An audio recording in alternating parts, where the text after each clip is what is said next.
Burunqi zamanda eshak bilan yuk to'shiydigan 3 yigit bor edi. Ular kishilar sotib olgan narsa-keraklarni bozordan uylargacha olib beradi. Bir kuni kechasi uchaylan mungdishib o'ltirib qoldi. Oradan Muhammad ibn Amir ismli biri gap boshladi. Birodarlar, sizlar meni xalifa deb faraz qilib taqinglar, mendan nima orzu qilasizlar? deb so'radi. Ularning biri bu mumkin emas deb masxir qildi. Yana biri sen faqat hammalchilik qila yaraysan, xalifalik ishi sana aslo emas kelmaydi dedi. Muhammad ulardan bu savolni takror so'radi. Bir haza talashqandan keyin ularning biri men qushlar sayrishib turadigan go'zal bir bog'cha, bir ig'il ot, 100 ming tilla oltinim bo'lsa deyman dedi. Muhammad yana bir hamrohiga qarab, "Qani sencho, sen nima xohlaysan?" dedi. "Sen degan bir hammalchi tursan, hammalchining xalifa bo'lgani nada bor? Tuguning quyruqi yaga tegibdi desa ishonarman-u, ammo sening xalifa bo'lganligingga aslo ishonmayman. Navada xalifa bo'lib qolsang, meni ishakka ta'tir mindirib, kishilar orasida xaloyiq anglamadim demanglar. Bu saxtipaz, aldamchi kazzab, kimki uning bilan birga mangsa yoki uningga bir og'iz gap qilib qolsa, uning jazosi qorong'u zindan bo'ladi desin," dedi qaqoqlab kulgunicha masxir qilib. Ularning gap so'zi tugab uxlab qoldi. Muhammad tong yurishi bilan o'rnidan turib, bomdod namozini o'qigandan keyin nima ish qilish, ishni na'dan boshlash haqida fikr qilib, bir hazo o'ltirib qoldi. Oxiri ishni eshakni setish bilan boshlash qaroriga keldi. Shundoq qilib Muhammad eshakni setib o'tib askarlikka kirdi. Askarlikda butun tirishchanligini ko'rsatib qahramonga aylandi. Bara-bara martiyus o'rlab, oxiri Andalus, ya'ni hozirgi Ispaniyadagi cho'ng bir qo'shinning qo'mondoniga aylandi. Bir kuni Umayya xalifasi o'lib ketib, o'rniga xalifaning 10 yoshlik o'g'li taxt varisi bo'ldi. Orada ichidagi vazir huzuralar bola xalifaning yanida yordamchi vali ahdi tayinlab qo'yish uchun birlikka keldi.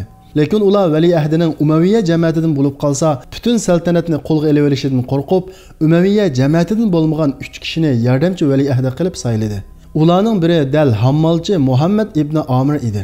U zirakligi va aql farosati bilan oxiri birdan-bir vali ahdiga aylandi. Ondan qo'shin tashkillab nurg'un shahar o'lkalarni fath qildi. Shundoq qilib Muhammad ibn Amir o'zining Allohga bo'lgan tavakkulchilik ruhi va o'zidagi alohida yushurin iqtidori bilan musulmonlarning xalifasiga aylandi. Musulmonlar uchun nurg'unlagan xayrli ishlarni qildi. Ulug' Alloh mundoq deydi: "Ularga aytqinki, xohlagan amallarni qilinglar.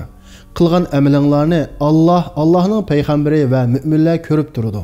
Yushurun va oshkor narsalarni bilguchi Allohning dargohiga qaytarsizlar. Allah qilmishinglarni sizlarga xabar qiladi."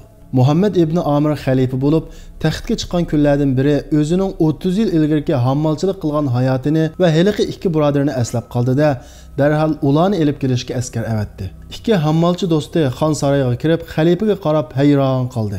"Bu bizning hammalchi birodarimiz Muhammad emasmi?" deyishdi ular bir-biriga qarab. "Xalifa, meni tunudinglarmi?" dedi.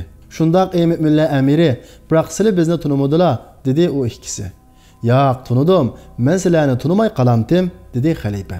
Ondan vazir huzuralar va Yasavullohga qarab so'zini davomlashtirdi. "Biz uchaylan 30 yil ilgari o'xshash edik.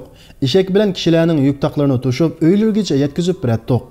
Bir kuni kechida mundishib o'ltirib, men ularga, agar men bir kunlarda xalifa bo'lib qolsam, sizlar mendan nimani orzu qilasizlar? Orzuyinglarni danglar degan edim. Mana endi xalifa bo'ldim. Sen shu chaqda nimani orzu qilgan eding, birodar? Qani degina?" dedi ularning biriga qarab.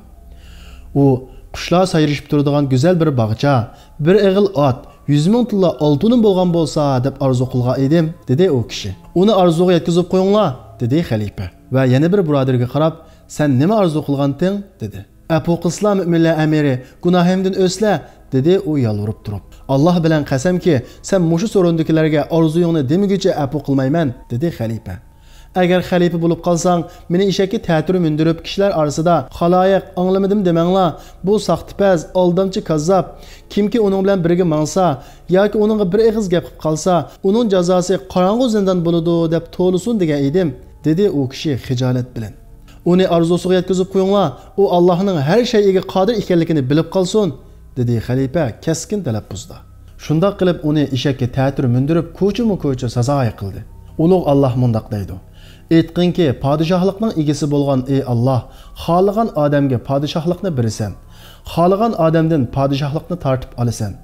Xohlagan odamni aziz qilasan, xohlagan odamni xor qilasan. hamma yaxshilikning xazinasi yolg'iz sening qo'lingdadir.